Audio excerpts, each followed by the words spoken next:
Buenos días, en este video vamos a trabajar con la materia de cálculo vectorial. Vamos a ver un poco de funciones de varias variables, límite y continuidad en funciones de varias variables, derivadas parciales y regla de la cadena. Entonces iniciamos aquí con función de dos variables.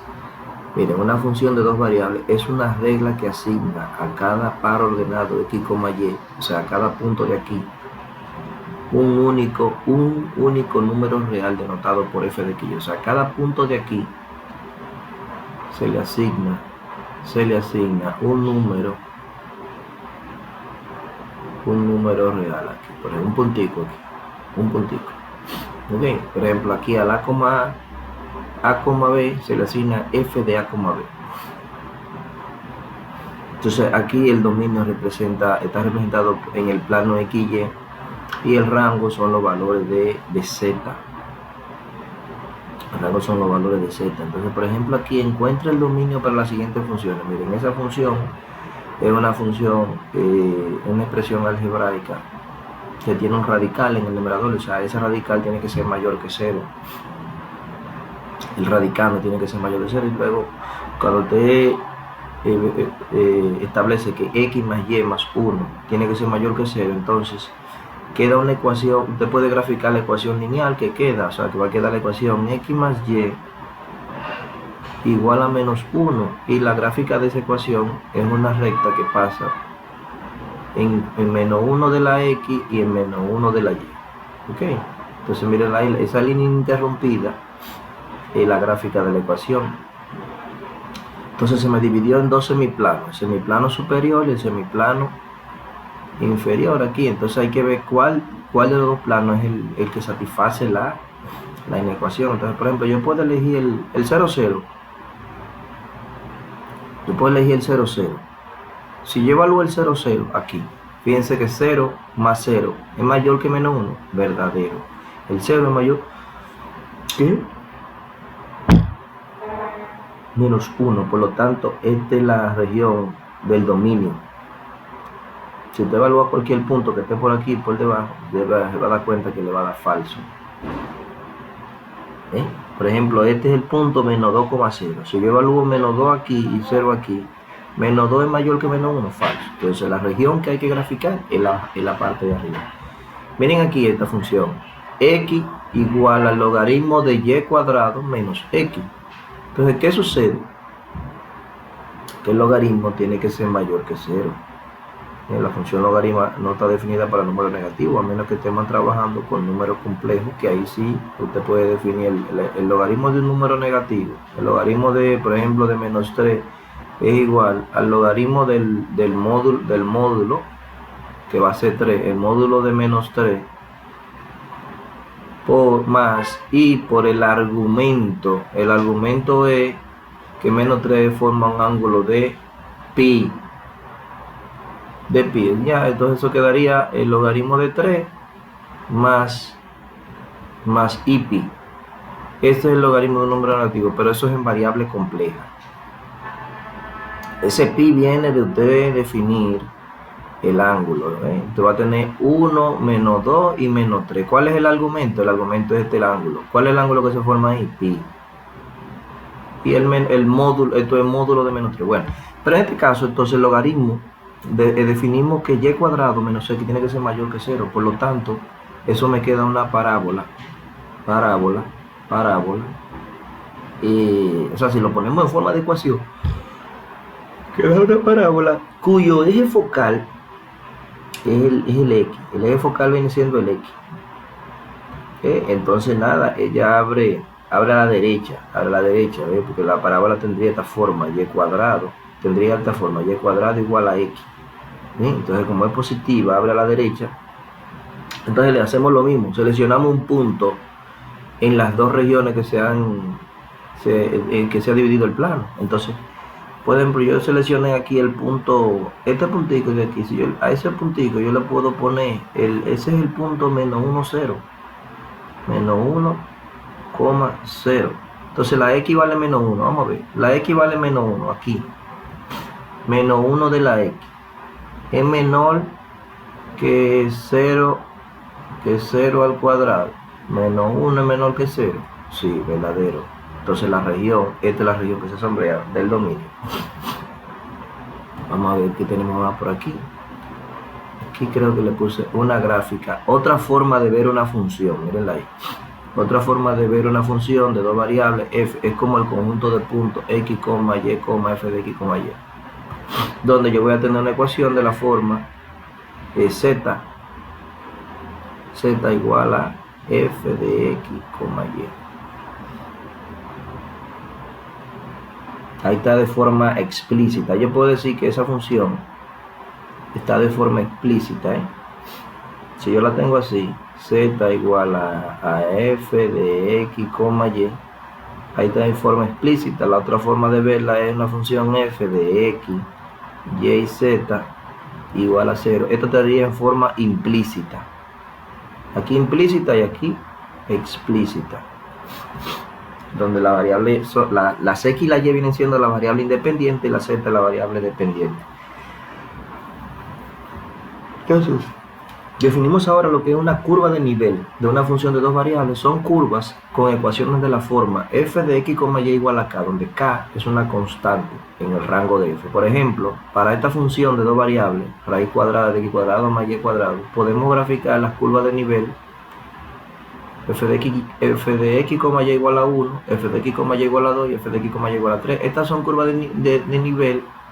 Estas curvas de nivel son, o sea, donde quiera que esté el f de x, y yo lo voy a cambiar por 1, por 2 y por 3. Entonces, nada, elevamos al cuadrado en ambos lados. Me quedó una circunferencia aquí me quedó otra circunferencia del centro 0,0 y radio 2. Y aquí otra circunferencia de 0,0, en centro 0,0 y radio 3. Mírenlas ahí.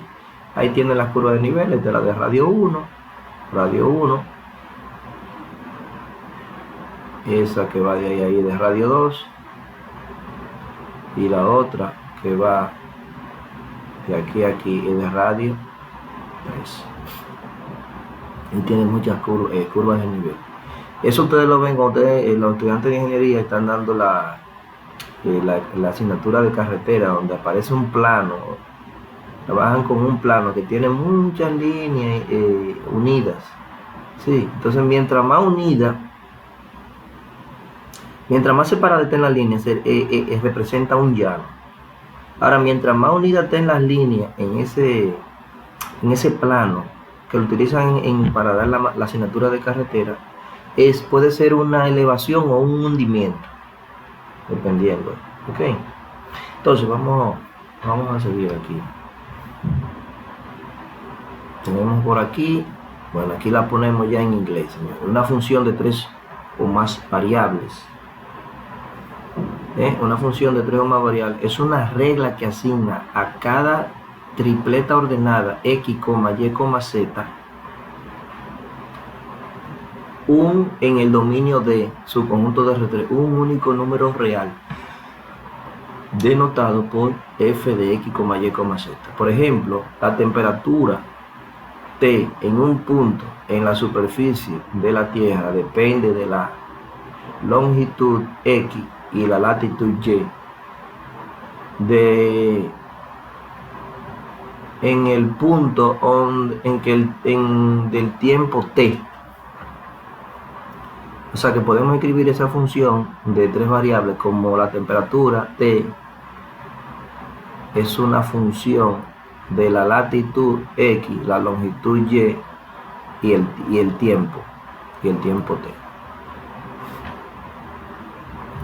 Y asimismo, encuentre el dominio de la función de 3 variables. Por ejemplo, esta función está definida para cualquier z, aquí, x, y, pero aquí tenemos un problemita, que el logaritmo tiene que ser mayor que 0. Miren, ahí entonces establece z menos y mayor que 0, porque el logaritmo no puede ser negativo. Así que el dominio es el conjunto de todos los x, y, z que pertenecen a R3 tal que z es mayor que y. Esto viene siendo la mitad del espacio. Consiste en todos los puntos que yacen sobre el plano ZY. O sea que se define, ya estaba intentando graficar eso, pero eso es un lío por ahí. Por ejemplo, por ahí,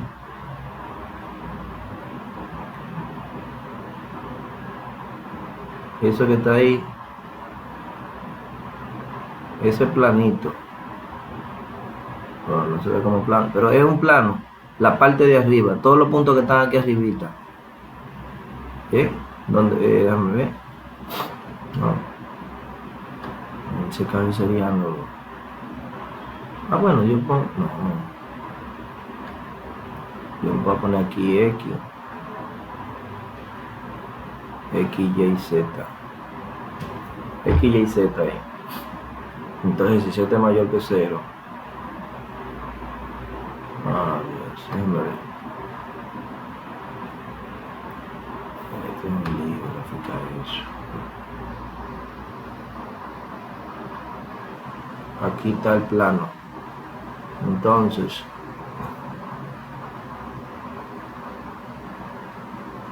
todos los puntos que están ahí en ese,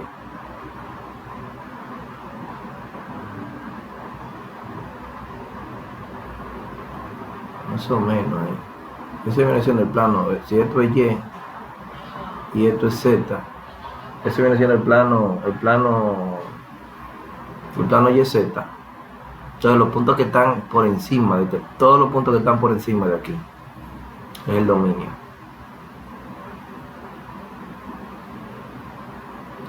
Ok, entonces aquí es muy difícil visualizar una función de 3 variables por su gráfica, porque tenemos 4, estamos en 4 dimensiones, o sea, no podemos poner 4 ejes perpendiculares entre sí.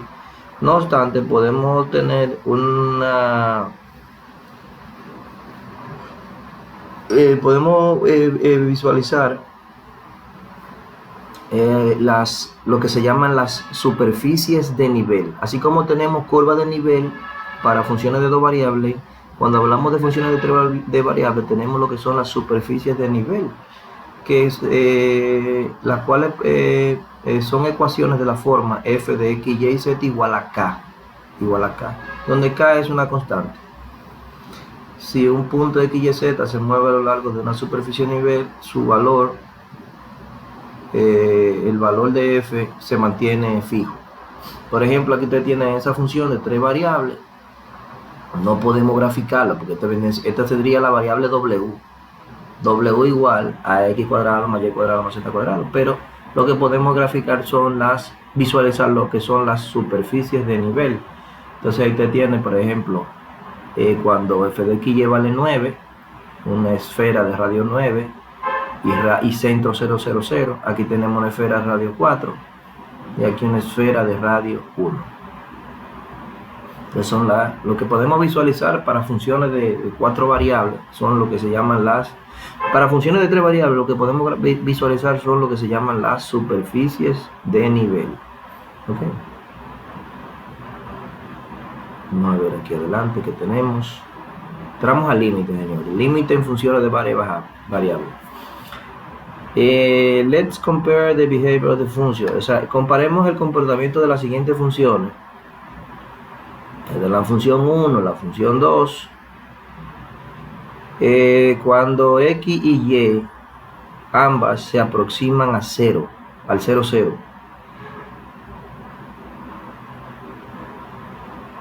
O sea que el x y y se está aproximando ¿a quién? Al origen. X y y se está aproximando al origen. Entonces ahí empiezan a darle valores. Si ustedes se fijan, aquí tendríamos el 0, 0. 0 aquí, 0 de la X y 0 de la Y, estamos en el 0. Ahí no sabemos, ¿por qué? Porque aquí da una indeterminación, da 0 sobre 0. Pero si vemos estos 4 punticos que están aquí, ese de ahí se está aproximando. ¿A qué valor se está aproximando? Se puede visualizar que ahí se está aproximando, en esos 4 ahí. A medida que nos vamos acercando a 0, nos vamos aproximando ¿a quién? A 1. Entonces por eso aquí se concluye que ese límite vale 1. Ahora, si te analiza este lado, cuando empiezo a darle valor a la Y, por ejemplo, menos 1, 0.5, menos 0.2, Nos aproximamos a menos 1. Ahora bien, por aquí si nos vamos aproximando, 0,1, 0,5, 0,2 positivo, nos vamos aproximando a qué valor, a menos 1. Exacto, a menos 1. Pero si nos aproximamos a menos 1, aquí nos estábamos aproximando a menos 1. Ahora si nos aproximamos con la X, si vamos sustituyendo los valores de X al mismo tiempo, entonces los valores nos van dando, aquí nos va dando 1 y aquí nos está dando 1 positivo. O sea que fíjense que aquí los valores de aquí son distintos, o sea que vamos a tener resultados distintos. Por ejemplo, aquí yo voy a decir en menos 0,2, en la X menos 0,2 y la Y menos 0,2, el valor está dando 0 ahí está dando 0. Bien, entonces aquí nos estamos acercando a valores distintos. La función se está acercando a valores distintos. Entonces ven, menos 1, 1, menos 1 y 1. Ven, entonces aquí acordamos que el límite no existe. Aquí sí se aproxima a un único valor. Fíjense que ahí en el cuadro, en ese cuadro, todos se van aproximando a 1. Mire, 0,99, 1, 0,99, 1, 0,99, 1, 0,99 y 1. Pero aquí no, aquí va, ahí está cambiando, 0, 1, 0, menos 1, 0, 1. Ven, entonces, de su cálculo 1 nosotros definimos el límite de la siguiente manera. Nosotros decíamos que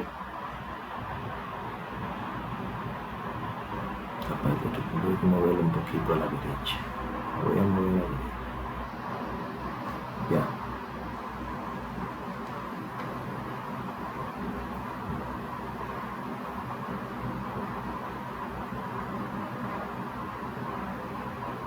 Ahí está bien.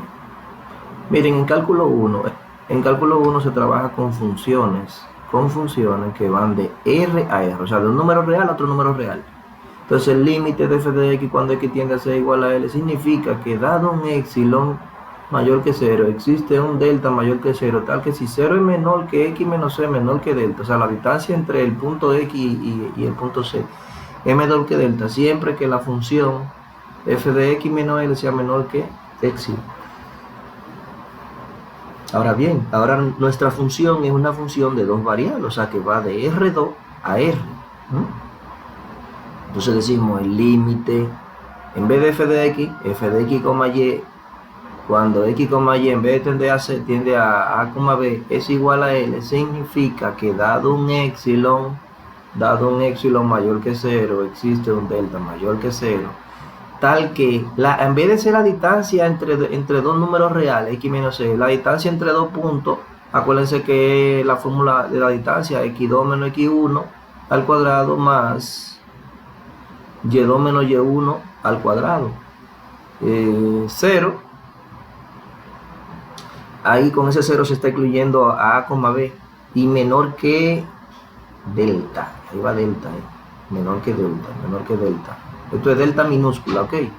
Siempre que el módulo de f de x menos L menor que epsilon. Entonces gráficamente, miren aquí,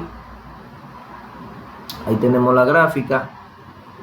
Dado un epsilon donde vamos a definir el intervalo L menos epsilon, L más epsilon, debe existir un disco de centro A, B y radio delta, tal que todos los puntos que están aquí adentro, se mapean bajo la función f en el intervalo L menos epsilon y L más epsilon. Ahí tienen dos representaciones gráfica. Dado un epsilon aquí, existe un disco de centro A, B y radio delta, tal que todos los puntos dentro de ese disco se mapean entre los planos z igual a L más epsilon y el otro plano z igual a L menos epsilon. Esa es la definición de límite en funciones de varias variables. Vamos a ver cómo se trabajan con los límites en funciones de varias variables aquí. Miren qué chulería. Bueno, fíjense que aquí ahora la aproximación al punto A, B, o sea, cuando X, Y tiende a A, B, usted se puede aproximar a ese punto por una infinidad de caminos. O sea, yo me puedo aproximar por aquí, me puedo aproximar por aquí, me puedo aproximar por aquí. Entonces, si f de x, y tiende a L sub 1, cuando X, Y tiende a B, a lo largo del camino, C sub 1, ahora, y f de x, Y tiende a L sub 2, cuando X, Y tiende a B a lo largo del camino C sub 2, entonces como los límites son distintos, se concluye que el límite no existe. Por ejemplo, miren aquí, miren qué ejemplito. Aquí en este ejemplo usted tiene el límite cuando X, Y tiende a 0,0 de X cuadrado menos Y cuadrado. Entonces, ¿qué hacemos? Aproximación por el eje X. Cuando usted se aproxima por el eje X al origen, la variable, ¿qué sucede? Que el eje Y, si usted se aproxima, si usted se está aproximando por aquí, por el eje X al origen, a ese puntico, al 0,0, ¿qué sucede? Que todos los puntos que están sobre el eje X, la ordenada vale 0. Por lo tanto, aproximación por el eje X implica que Y vale 0. Entonces, yo pongo aquí límite cuando X, Y tiende a X,0 de X cuadrado, la función. Ahora sustituimos el valor de Y. ¿Cuánto vale Y? Vale 0 el valor de Y. Entonces, ¿qué quedó? X cuadrado y X cuadrado, porque aquí va 0 y 0. Entonces, X cuadrado entre X cuadrado, ¿qué queda? 1. Y el límite de una constante que es igual a la misma constante. Ahora bien, aproximación por el eje Y ahora. Si es por el eje Y que usted se va a aproximar al origen, fíjense ahí que a medida que usted se aproxime por el origen, la variable X vale 0. X vale 0. Todos los puntos que están sobre el eje Y tienen como la característica de que la abscisa vale 0. Por lo tanto, decimos límite cuando X, Y tiende, en vez de ser X,0, ahora es a 0,Y de la función, y eso va a ser igual. Sustituimos el valor de la X. La X vale 0, o sea que queda 0 aquí, menos Y y Y cuadrado. Por lo tanto, ¿qué queda? Menos 1. Y el límite de una constante que es igual a la misma constante. Por lo tanto, f de X, Y se aproxima a valores distintos. Concluimos que el límite no existe. ¿Ok? Vamos al ejemplo 2. Miren el ejemplo 2. En el ejemplo 2, yo me aproximo por el eje X. Y obtengo el mismo valor, en este caso 0. Me aproximo por el eje Y y obtengo 0. ¿Podemos concluir que existe? No, todavía no. Vamos a aproximarnos por la recta Y igual a X, porque también usted se puede aproximar. Aquí usted se puede aproximar al origen por la recta. Una recta que pase por el origen. Mirenla ahí.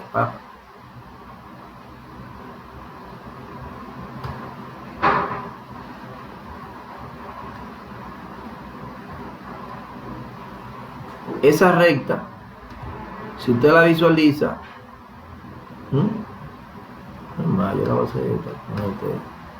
Me voy de aquí. Fíjense ahí que esa recta pasa por el origen.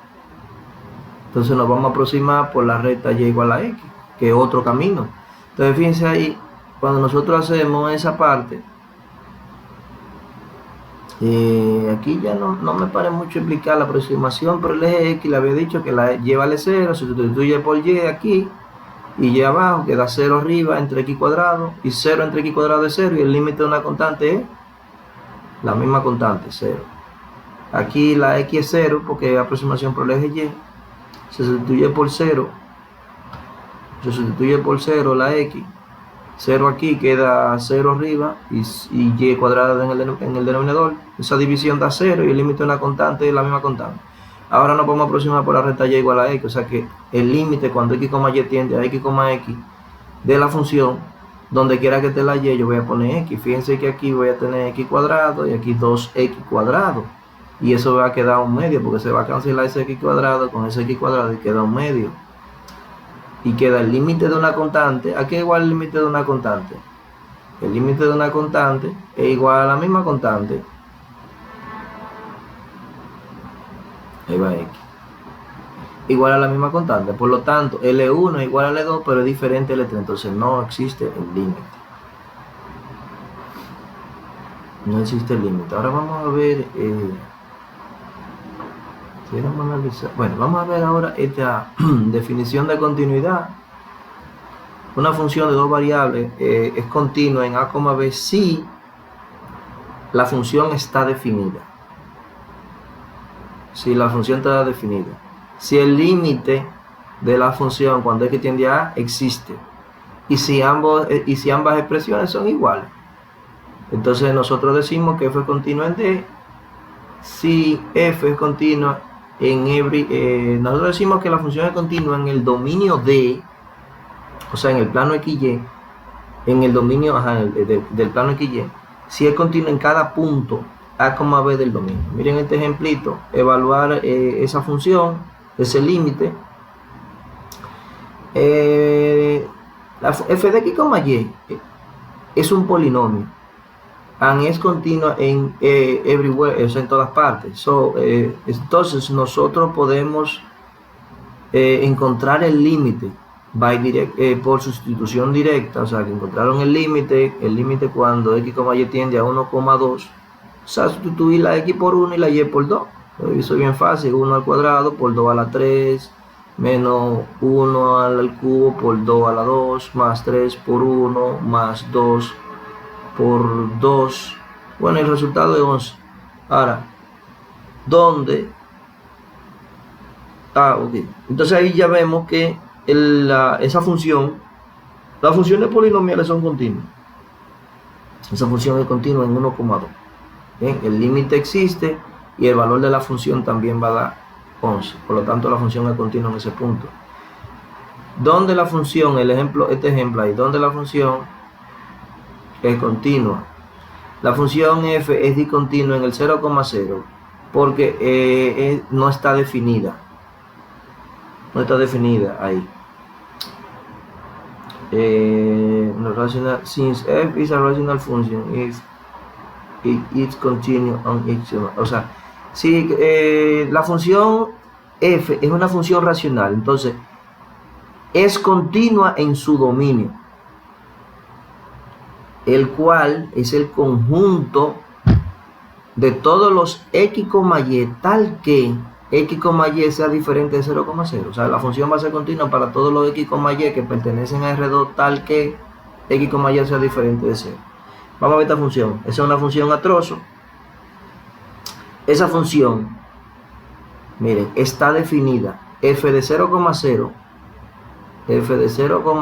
es igual a 0. Pero, o sea, se cumple la primera hipótesis. La segunda es que el límite exista, pero ese límite, cuando x, y tiende a 0,0 de g, de la función g, g de x, y, ese límite no existe. Does not exist. Pero ¿por qué no existe ese límite? Miren, ese límite es evaluar esta función que está aquí, esa función que está ahí, cuando x, y tiende a 0,0, no cuando es igual a 0. Si es igual a 0, es 0, pero aquí x, y tiende a 0,0, entonces se evalúa este límite y ese límite ya nosotros lo evaluamos en el ejemplo 1. ¿Qué quedó en el ejemplo 1? Ese límite. Que ese límite, mírenlo ahí, y cuadrado menos y cuadrado entre x cuadrado más y cuadrado no existe. ¿Por qué? Porque tiende a valores, aquí tendió a valores distintos.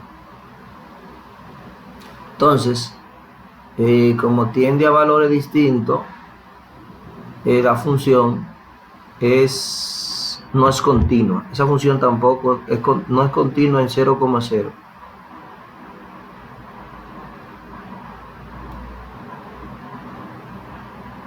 Ok, entonces quedamos que la función, aunque esté definida, fíjense que esta función está definida en 0,0. Esta función no está definida en 0,0. Aquí se definió en 0,0, pero como el límite no existe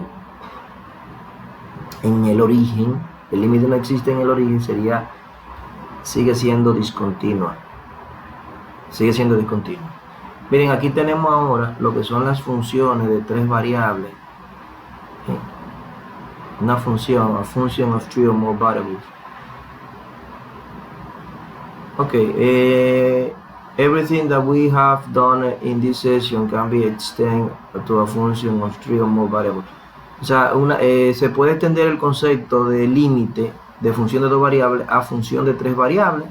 De esa forma, el límite de f de x y significa que para los valores de f de x, y, cuando los valores de f de x, y se aproximan a un número L, así como el punto x, y, z se aproxima al punto A, B, C, a lo largo de cualquier camino en su dominio,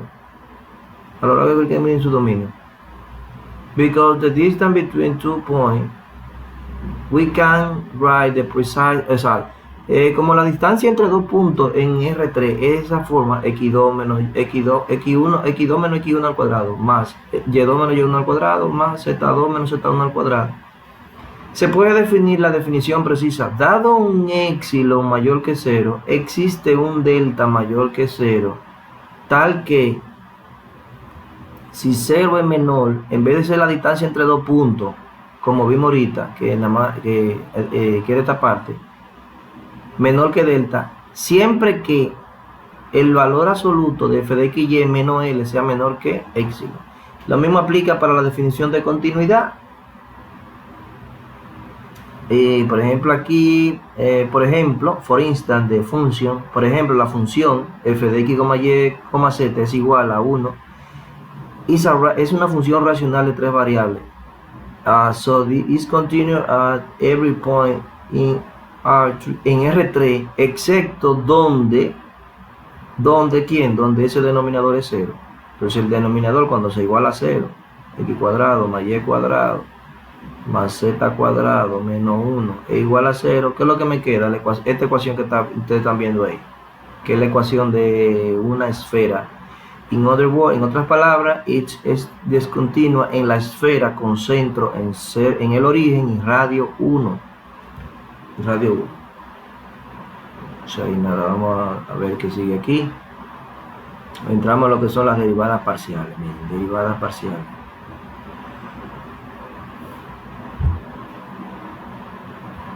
Una función f en dos variables, su derivada parcial es la función f de x, fx y f de y definida como, fíjense que aquí aplicamos lo que era la definición de cálculo 1, el límite cuando h tiende a 0 de f de x más h menos f de x partido h.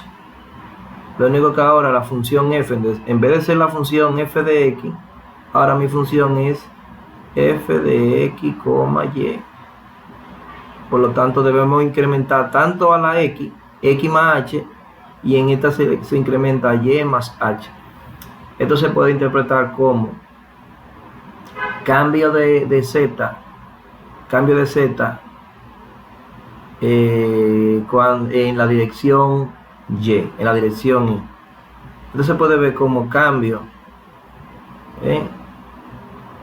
yo puedo ver esto como así, como la parcial de z respecto de x también. Sí, mirenla ahí. F de x, y se puede ver como el cambio de z, mirenla ahí. Cambio de z con respecto a y. Cambio de z en la dirección. Yo puedo poner en la dirección y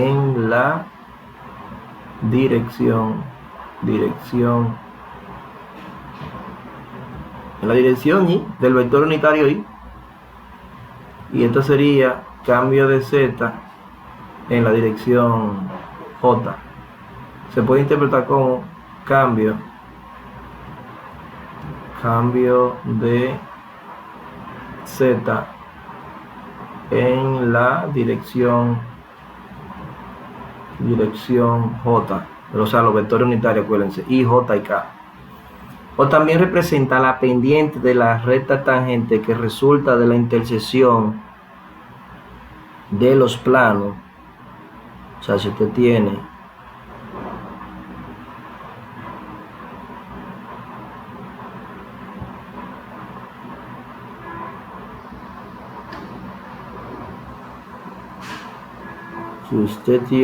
esa, por ejemplo, ahí se va a definir una curva ahí. Entonces en ese punto se define lo que es una curva. Entonces en esa curva nosotros vamos a definir, por ejemplo, yo puedo definir ahí la parcial de esa línea recta, viene siendo la pendiente, la parcial de Z en la dirección I, o la pendiente de la pendiente, el cambio, exacto, la pendiente de la recta, la pendiente de la recta tangente, ¿sí? La pendiente de la recta tangente a la curva en la dirección. Y la otra que sería, tendríamos que graficarlo más o menos así.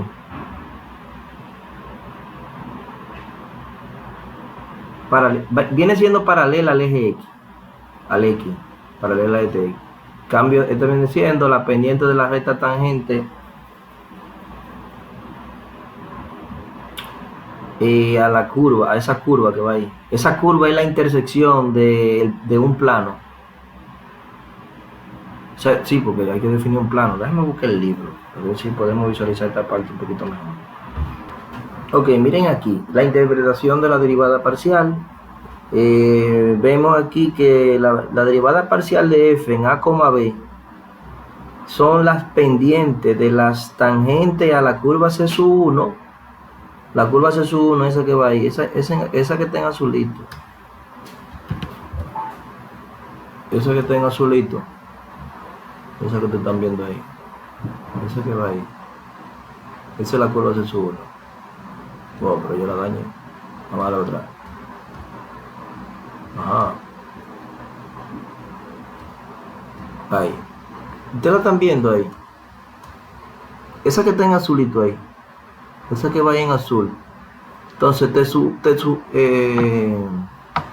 es la pendiente de la tangente. Que viene siendo, esta viene siendo la parcial de Z con respecto de X.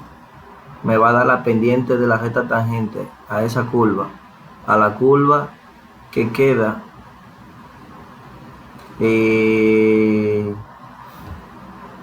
a ver, notice de C1 es la gráfica de la función g de x igual a f de x, b, donde b es constante. So the slope is a fixed tangent. Así que la pendiente de su tangente t sub 1 en el punto g' viene siendo igual a, o sea, la derivada parcial de z con respecto a x en a, b. Asimismo, la pendiente de esta, que es esta curva que va ahí, mírala ahí, esa curvita que va ahí, esta viene siendo la parcial de z con respecto a y. Pero ¿cómo se obtienen esa curva? Miren, esa curva se obtienen de usted definir, en un caso, usted define por ejemplo, aquí encontraron, aquí se definió, este es un paraboloide, no, esto no es un paraboloide, sí es un paraboloide, aprecia abajo. Aquí se define lo que es un plano tangente, y cuando usted define ese plano, se va a definir esta curva, mírenla ahí. ¿Usted ve esa curva que está ahí? Esa curva que está ahí es cuando se define un plano tangente. O sea, este plano viene siendo paralelo al eje, ¿a cuál es? Al eje Y. Al eje Y. Al eje Y. O sea, si usted deriva parcialmente con respecto a X, entonces se define un plano constante de Y. Y si usted deriva parcialmente con respecto a y, se va a definir un plano. Fíjense que aquí hay uno que está paralelo. Miren las diferentes orientaciones. O sea que esa curva que se está definiendo es esta que va ahí. Esa que va ahí. Que es cuando se define un y constante. Este viene siendo el plano y igual a b. Ese plano viene siendo y igual a b. Para y igual a b, entonces se me va a definir esa curva. Entonces cuando busquemos la derivada parcial, vamos a definir la pendiente de la recta tangente en ese punto. Ahí yo voy a definir una recta, una pendiente que va a ser la parcial de z con respecto a x. Aquí, para un plano, ese plano viene siendo ahora x igual a a. Entonces x igual a me va a definir, con x igual a y la superficie, o sea, la función z igual a f de x y y. En estas dos, la intersección de ella me va a dar esa curva. Y luego cuando yo busque la parcial, ahí por ejemplo, en ese punto, me va a definir lo que es la pendiente de la pendiente de la tangente. La parcial de z respecto de y me va a dar la pendiente de esa curva. La pendiente de esa curva. Bueno, seguimos con aquí con la derivada parcial, un poquito de interpretación. Cambio de z en la dirección y, cambio de z en la dirección j.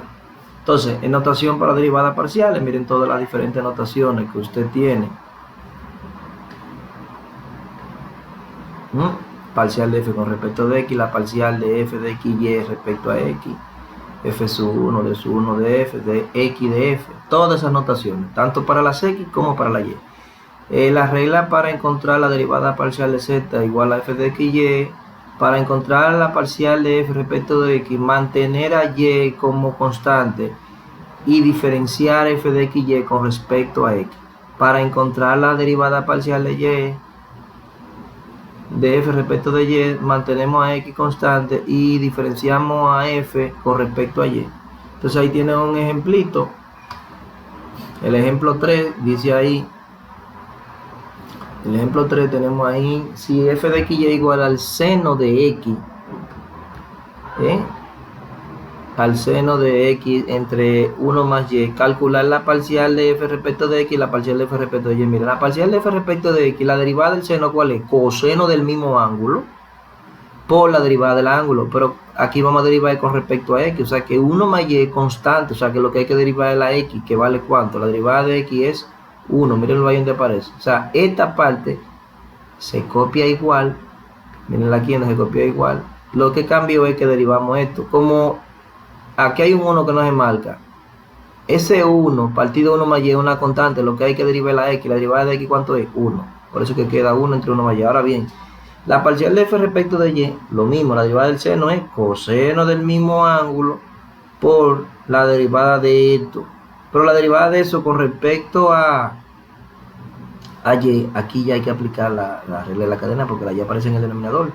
O sea, yo pudiera decir ahí, poner eso como x a la 1 más y a la menos 1. Cuando derivemos, ¿qué nos va a dar? Menos x 1 más y, pero elevado a la ¿cuánto? A la menos 2 por la derivada de lo que está aquí adentro. La derivada con respecto a y de eso es 1.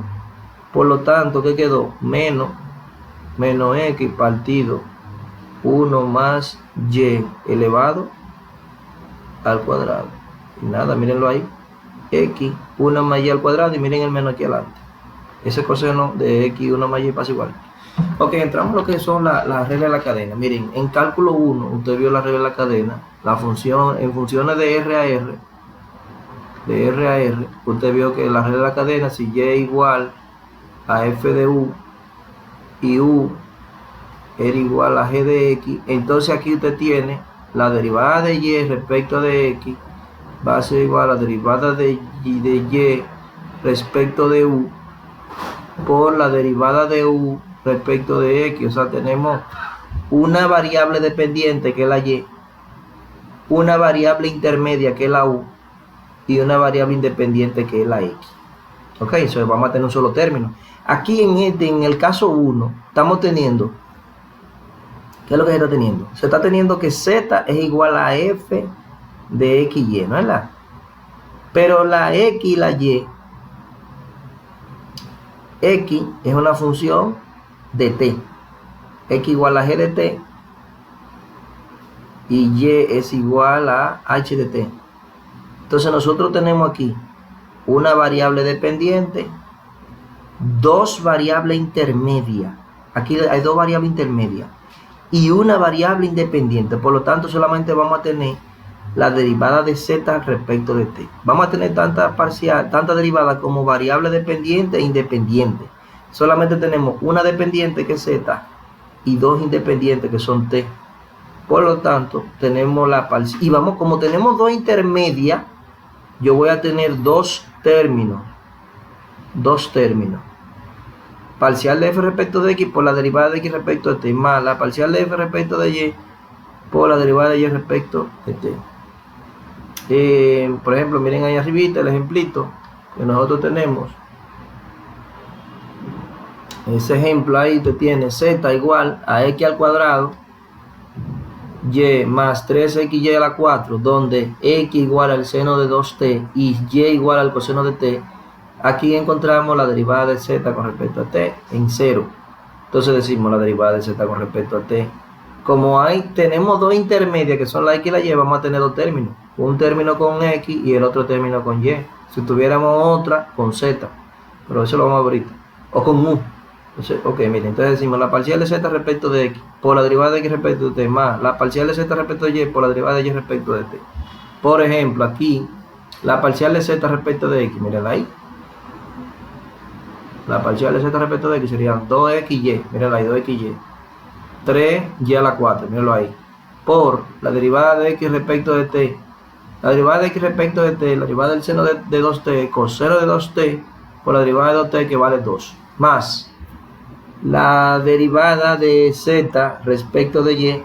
Si derivamos z con respecto a y, vamos a tener x cuadrado, porque la derivada de y es 1, y aquí vamos a tener 3x, no, sería 12xy a la 3. Mirenlo ahí, 12xy a la 3. La derivada del coseno de t menos seno de t. Ya lo otro evalúa en 0. Seno de 0 es 0. El seno de 0 es 0 ahí. Se fue ese término con ese completo. Y aquí el coseno va a quedar coseno de 0, que es 1. Por 2 da 2. Entonces ese 2 se va a multiplicar por ¿quién? Por la x. Pero aquí x vale seno de 0. El seno de 0 va a ser 0, x vale 0 entonces.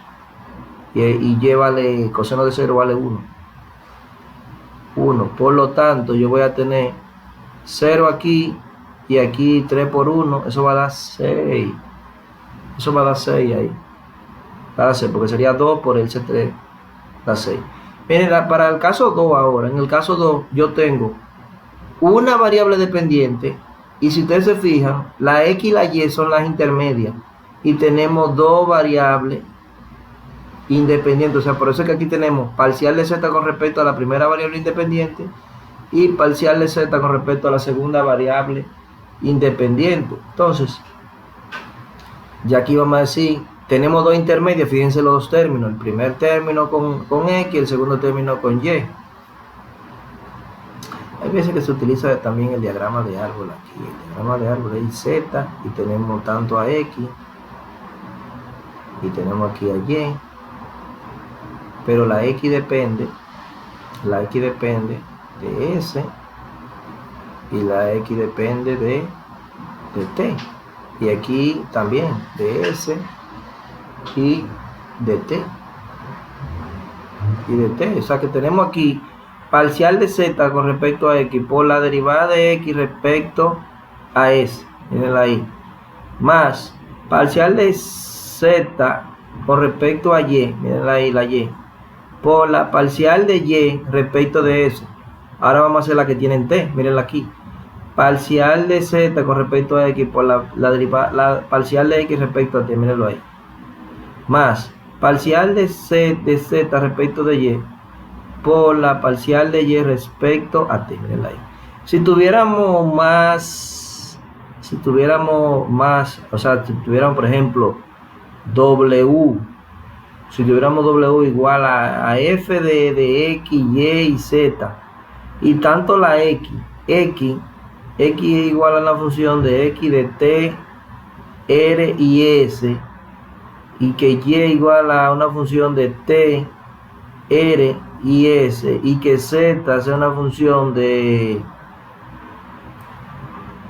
z de t, r y s, y vamos a agregarle hasta una u. Le voy a agregar una u aquí. No, está bien, ya ahí está bien ya. Miren, ahí tenemos una dependiente, que es w, 3 intermedias y 3 independientes. O sea que nosotros, si podemos hacer también el diagrama de árbol aquí, decimos w aquí arribita, ponemos la x, la y y la z, pero la x va a depender de quién, va a depender de t,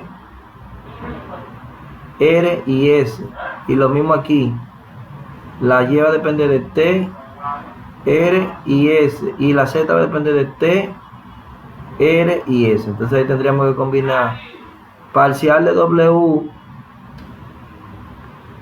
Bueno, entonces aquí definimos, hicimos el diagrama de árbol, w, x, y, z. Entonces tanto la t, tanto x, y, z dependen de t, dependen de t, r y s. Entonces ahí nosotros vamos a definir, nosotros vamos a tener tres parciales. La parcial de w respecto a t, parcial de w respecto a r, y parcial de w respecto de s. Entonces decimos, miren ahí, parcial de w respecto a x, parcial de w respecto de x, por la parcial de x respecto a t, por parcial de x respecto a t, más parcial de w respecto a y, parcial de w respecto a y, por la parcial de y respecto a t, por la parcial de y respecto de t, más parcial de w respecto a z, parcial de w respecto de z, por la parcial de z respecto de t. Y así ustedes van a hacer las otras. Ya las otras ustedes las hacen ustedes. Lo único que van a cambiar, donde está esa t ahí, esa t que ustedes están viendo ahí, tienen que poner una con r y la última con s. Con s. ¿Ok? Eso se lo dejo a ustedes ahí. Eso ya es fácil eso. Entonces aquí tenemos, miren un ejemplito ahí arribita. Ahí me están pidiendo que me dan la función u, donde x depende de r, s y t, y depende también de r, s y t, y z depende de r, s y t. Find, encuentre el valor de la parcial de u respecto de s. La parcial de u. Entonces, mire, vamos a definir la parcial de u. Si usted quiere hacer su diagrama de algo, ya yo eso aquí me lo sé bien. La parcial de u respecto de s, ¿qué va a ser igual? ¿Cuántas intermedias yo tengo? Yo tengo x, y y z. Por lo tanto, yo voy a tener tres términos. Yo voy a tener parcial de w respecto de x por la parcial de x respecto a quién? A s. Más la parcial de w respecto de y por la parcial de y respecto a quién? A s también. Más la otra intermedia, parcial de w respecto a z por la parcial de z respecto de s también, de s. Acuérdense que entonces van a tener, faltarían calcular las otras parciales aquí, parcial de u respecto a t y parcial de u respecto a r. Entonces nada, la parcial de, y no es w, ¿para qué yo puse w? Eso es u que va ahí, señores, es u. Aquí va u. Eso es u que va ahí. Cuidado. Es u. Y u. Entonces, la parcial de u respecto de x, vamos a ver. U respecto de x ahí, eso es bien fácil, eso va a ser 4x3 y, ya quedó ahí. Parcial de x respecto a s, la parcial de x respecto a s Eso va a dar R e a la t. R e a la t. Más la parcial de u respecto de y. Si es con respecto a y, va a quedar x4. X4, 2y z3 más 2y z3. Ahora bien, la parcial de y respecto de s, vamos a ver, la parcial de y respecto de s sería 2rs, sería 2rs e a la menos t, más la parcial de u respecto a z, este es 0, y aquí queda 3y cuadrado z cuadrado. 3y cuadrado z cuadrado. Y la parcial de z respecto a s, z respecto de s, vamos a ver, r cuadrado seno de t. Sería aquí r cuadrado seno de t. Entonces nada, lo otro sería ya evaluar cuando cuando t es 0. Miren, si t es 0, el seno de 0 es 0. Se fue ese término, ok. T vale 0 porque el seno de 0 es 0. El 0 por cualquier número, propiedad solvente 0. Aquí yo voy a tener entonces, la r vale 2. Bueno, ya eso tendrían ustedes que sentarse a trabajar esa partecita ahí. Ir evaluando los valores aquí. Z vale 0. Ah, bueno, mira, como la Z tiene a seno de 0, la Z vale 0. Y si Z vale 0, entonces todo lo que tenga Z vale 0. Por lo tanto, este término que está aquí vale 0. 0 vale ese término. Me quedaría el x4, pero el x4 entonces sería, miren, la t vale 0, e a la 0 es 1. Entonces me va a quedar r por s, que sería 2 por 1, x vale 2. X vale 2. Y la y sería r por s. La y vale 2 también, porque sería e a la 0, da 1. S vale 1. Y R2 sería y vale 2 también. Y vale 2 y z vale 0. Entonces nada, aquí yo voy a tener, ese me quedaría R, S y T. Entonces, ok, me está quedando. ¿Qué está quedando? Está quedando 4 por la X. ¿Cuánto vale la X? La X vale 2. 2 a la 3 por la Y. ¿Cuánto vale Y? Y vale 2. La R vale, dijimos que la R vale, dice ahí que vale 2. Y E a la 0, que es 1 por 1. Por 1. Más, entonces aquí quedaría X a la 4, sería 2 a la 4. 2 a la 4, que se está multiplicando por esta expresión, porque ya aquí es 0. Se está multiplicando por esa, que sería 2 por R, que vale 2, por S, que vale 1, E a la 0, que vale 1. Y ahí eso es lo que quedaría. Entonces nada, el otro ya es resolver esta partecita ahí. Eso sería 2, 8.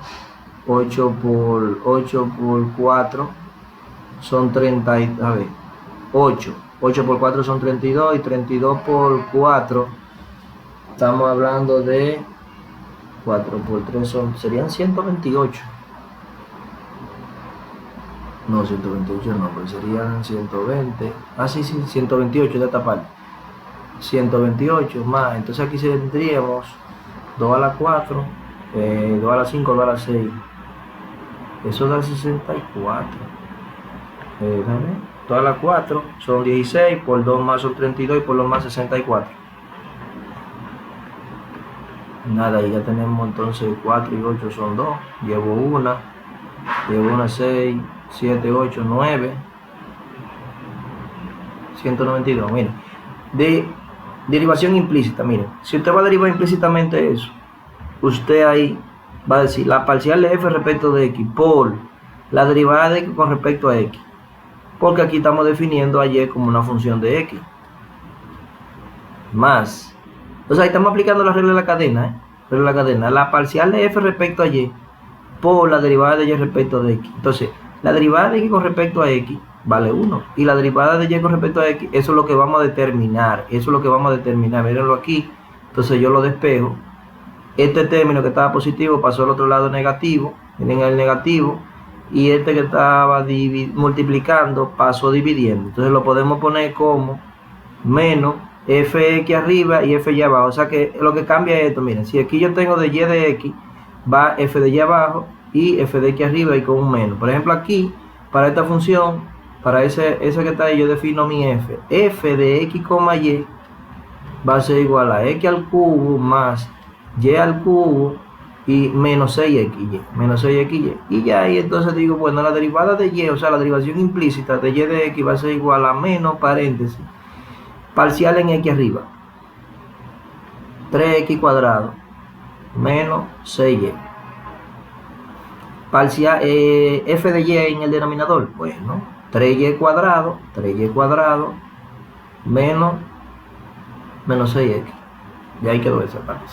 Si son de 3 variables, miren ahí, f de x, y, z igual a 0.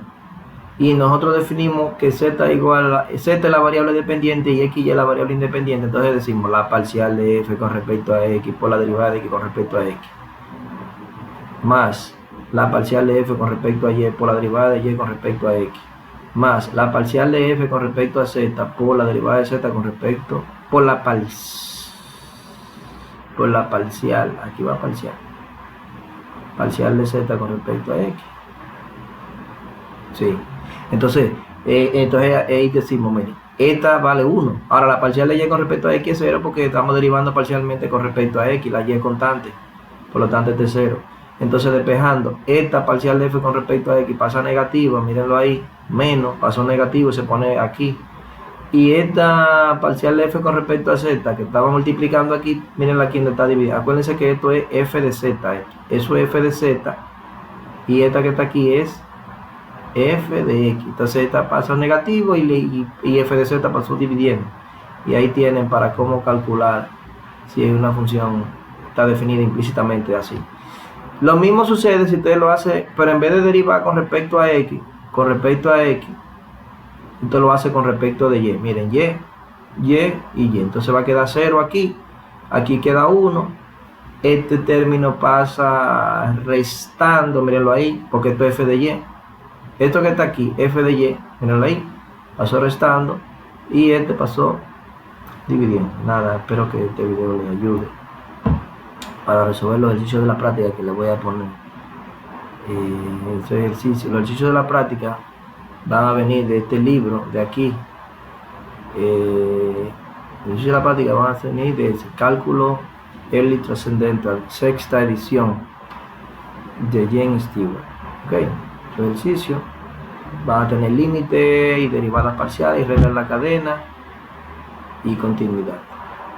Bueno, nada, espero que le ayude este video. Seguiremos en otra entrega.